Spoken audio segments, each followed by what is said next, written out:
是邓玉居，非常高兴可以跟大家介绍我的画乐融合的创作，第2乐章关于台湾民谣的画作。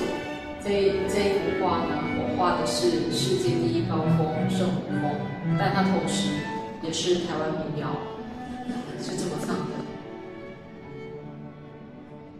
咪嗦拉嗦